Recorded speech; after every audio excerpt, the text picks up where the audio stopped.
મહેસાણા જિલ્લાના વિસનગર તાલુકાના કુવાસણા પાસે આવેલા ઉમા સંસ્કાર ધામ ખાતે સંસ્કૃત ભારતી ગુજરાત પ્રાંતના એક સપ્તાહના આવાસી સંસ્કૃત પ્રબોધન વર્ગનું ઉમિયા માતાના સાનિધ્યમાં આજ રોજ તારીખ 23/5/2022ના રોજ ઉદ્ઘાટન કાર્યક્રમનું આયોજન કરવામાં આવ્યું હતું, જેમાં ગુજરાત પ્રાંતના અધ્યક્ષ શ્રી ડોક્ટર કૃષ્ણપ્રસાદ નિરોલોજી, સંસ્કૃત ભારતીય પ્રાંત મંત્રી પ્રોફેસર જીતેન્દ્ર બ્રહ્મભટ્ટ, સંસ્થાના ચેરમેન શ્રી ડી.એમ. પટેલ, બાવીસી કડવા પાટીદાર સમાજના પ્રમુખ શ્રી માધવલાલ પટેલ, ડોક્ટર શ્રી રજુભાઈ રાજપૂત, શ્રી આશીષભાઈ ઠાકર, ડોક્ટર ઈશ્વરભાઈ પટેલ ઉપસ્થિત રહ્યા હતા, જેનો શુભારંભ ઉમિયા માતાજીની સમક્ષ દીપ પ્રગટાવીને કરવામાં આવ્યું હતું। આજનો આ વર્ગના ઉદ્ઘાટન સમારંભનું સફળ સંચાલન મહાનગર કર્ણાવતીના સંગઠન મંત્રી શ્રી ધીરેન્દ્ર મિશ્રાએ કર્યું હતું।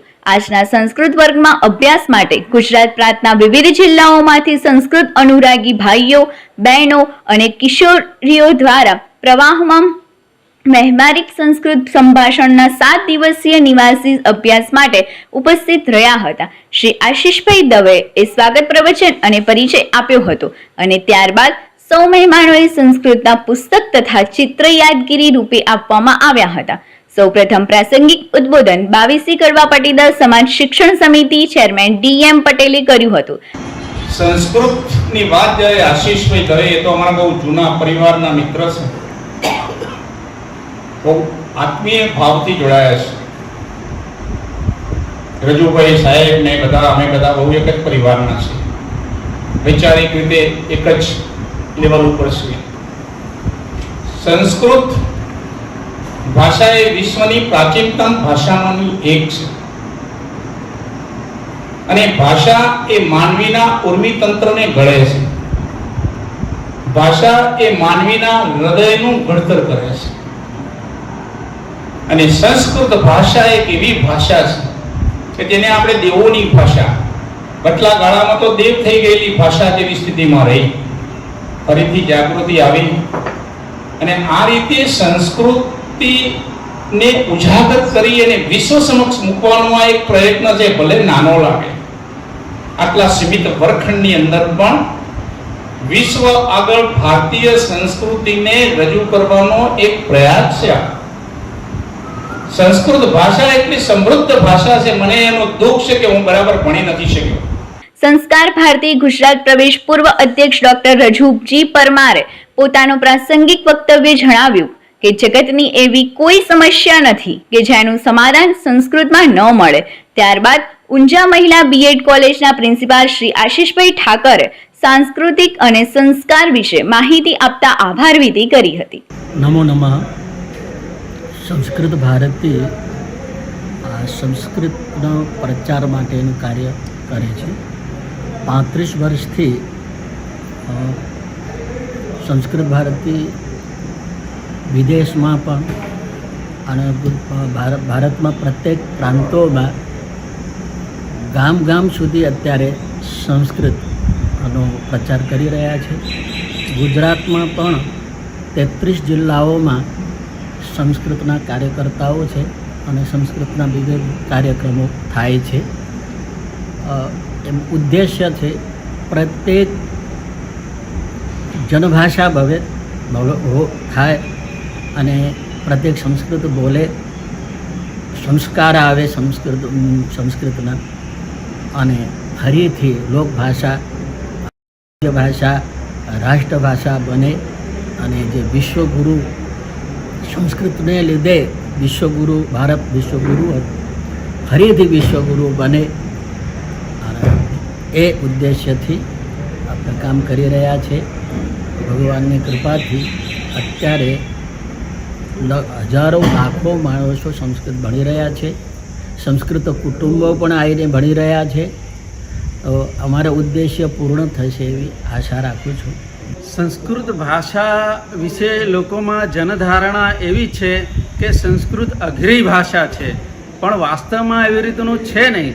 અનુવાદ પદ્ધતિ દ્વારા સંસ્કૃત દાખલ થયું, એને કારણે સંસ્કૃત અઘરું થયું। અંગ્રેજોના આગમન પછી આ સ્થિતિ થઈ। 300 વર્ષ પહેલાં ક્યાંય આપણને સંસ્કૃતના અનુવાદિત ગ્રંથો મળતા નથી કે 300-400 વર્ષ પહેલાં બીજી કોઈ ભારતીય ભાષાઓમાં સંસ્કૃતનો અનુવાદ થતો નહોતો. સંસ્કૃત માધ્યમમાંથી જ ભણાવવામાં આવતું, પણ અંગ્રેજોના આગમન પછી પરિસ્થિતિ બદલાઈ અને એને કારણે બધા સંસ્કૃતને કઠિન માનવા લાગ્યા. વાસ્તવમાં સંસ્કૃત કઠિન નથી. સંસ્કૃત ભારતીના ઘણા વર્ષોના પ્રયત્નથી વર્તમાનમાં 20 કલાકમાં, એટલે સામાન્ય રોજ 2 કલાકની કોઈ પણ વ્યક્તિ એટેન્ડ કરે તો વ્યવહારિક સંસ્કૃત એ બોલતો થઈ શકે છે. અને સંસ્કૃત ભારતીનું લક્ષ્ય છે સંભાષણતઃ શાસ્ત્ર પર્યંતમ. માત્ર વ્યવહાર ભાષા નહીં, પણ આપણી જ્ઞાન વિજ્ઞાનની ભાષા છે. આ જ્ઞાન વિજ્ઞાન સંસ્કૃત દ્વારા આત્મસાત કરવાનું છે અને એના માટે સંસ્કૃત ભારતી સતત પ્રયત્ન કરી રહી છે. જયતુ સંસ્કૃતમ જય. સંસ્કૃત ભારતી જેની સ્થાપના 1981માં થયેલી રાષ્ટ્ર બેંગ્લોર ખાતે, અને ગુજરાતમાં 1982થી આ સંસ્થા સંસ્કૃતના પ્રસાર અને પ્રચાર માટેના કાર્યમાં અવિરત પ્રયત્ન કરી રહી છે. એના મુખ્ય આયામો અને મુખ્ય પ્રકલ્પની વાત કરું તો સંવાદ શાળા, પત્રાચાર દ્વારા સંસ્કૃત ગૌરવ પરીક્ષા, સંભાષણ શિબિર, નિવાસી સંભાષણ શિબિર, 10 દિવસીય 2 કલાકની સંભાષણ શિબિર,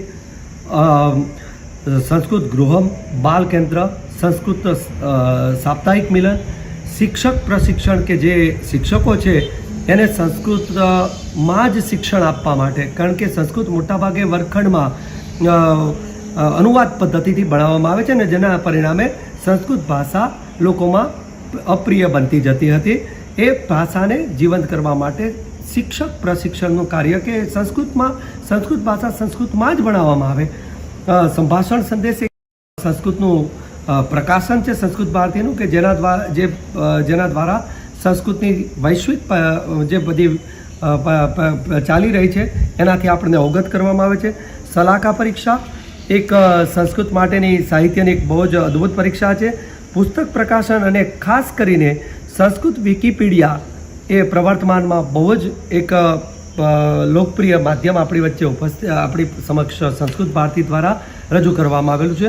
આજે આ કડવા પાટીદાર 22 કડવા પાટીદાર સંકુલમાં આપણે સંસ્કૃત પ્રબોધન વર્ગની જે આજે ઉદ્ઘાટન કરવામાં આવેલું છે, અને ગુજરાત પ્રાંતના પ્રબોધન વર્ગને આજે આપણે અહીંયા ખુલ્લો મૂકેલો છે. બધા જ શિબિરાર્થીઓ ઉત્સાહથી સમગ્ર ગુજરાતમાંથી ઉપસ્થિત રહેલા છે. એ સૌને સંસ્કૃત ભારતી વતી હું આવકારું છું. અસ્તુ.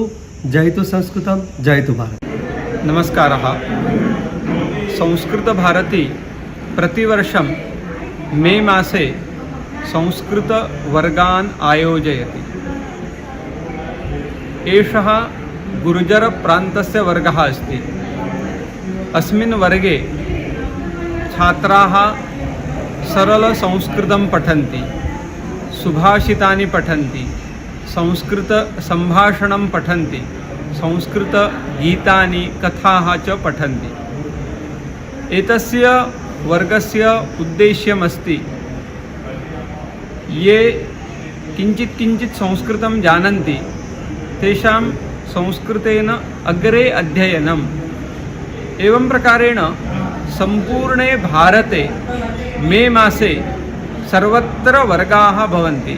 प्रबोधनवर्गः, प्रशिक्षणवर्गः, सम्पूर्णभारते नाम प्रतिराज्यम् एतादृशाः वर्गाः भवन्ति. एतेनैव क्रमेण संस्कृतभारती संस्कृते प्रीतिं जनयति, तथा च ये संस्कृतं न जानन्ति तेषां संस्कृतपाठनं करोति.